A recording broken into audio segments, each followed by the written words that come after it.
Eto, mainit na balita mga idol. Isang 19-year-old future Gilas prospect na may taas na 6'7" at sinasabing future Kevin Durant ng Pinas, nagpapakitang gilas hindi lang sa local na liga kundi pati na rin sa training camp mismo ng NBA superstar na si Stephen Curry. Tara, kilalanin natin si Koji Buenaflor. Pero bago yan, like and subscribe lang mga idol para sa latest basketball news and highlights. Sa murang edad na 19 years old, mabilis nang umaakyat ang pangalan ni Koji Buenaflor sa basketball scene ng Pilipinas.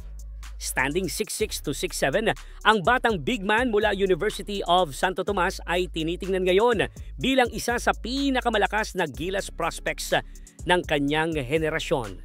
Pero hindi madaling daan ang dinaanan ni Buenaflor.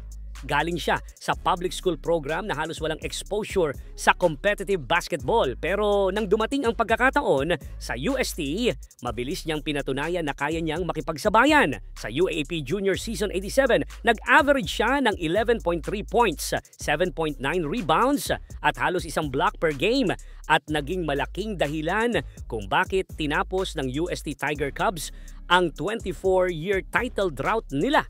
Sa dominasyon niya sa paint, agad siyang nakilala bilang isang future star. Kaya naman hindi nakapagtataka na tinanghal siyang top 5 prospect sa buong bansa para sa under-19 category ng NBTC rankings. Pero higit pa sa stats, lumabas ang tunay na karakter ni Buenaflor nang piliin niyang manatili sa UST Seniors Program. Kahit na maraming UAAP at NCAA teams ang kumukuha sa kanya. Para kay Koji, loyalty at respeto ang importante. Lalo na sa coaching staff na nagbigay sa kanya ng pagkakataong magpakilala. At hindi lang Pilipinas ang nakapansin kay Koji dahil kamakailan inimbitahan si Buenaflor sa Stephen Curry International Camp sa Chongqing, China.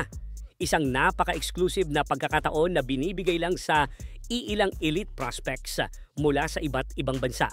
Imagine that! Isang batang Pinoy makakasama mismo ni Steph Curry sa training camp. Ibig sabihin, world-class potential talaga ang dala ni Koji. Ngayon, papasok na siya sa Seniors Division ng UST Growling Tigers sa UAAP Season 88. Kasama ang kanyang mga kapwa standout, si Buenaflor ang inaasahang magiging muka ng rebuilding ng Espanya squad.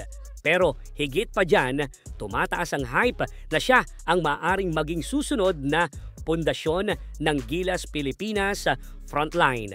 Sa laki, husay at experience na nakuha niya sa murang edad, malinaw, Koji Buenaflor is built for bigger things. At kung tama ang direksyon ng kanyang pagdevelop, darating ang araw na makikita natin siyang nakasuot ng kulay asul at pula, hindi lang para sa UST, kundi para sa buong bayan.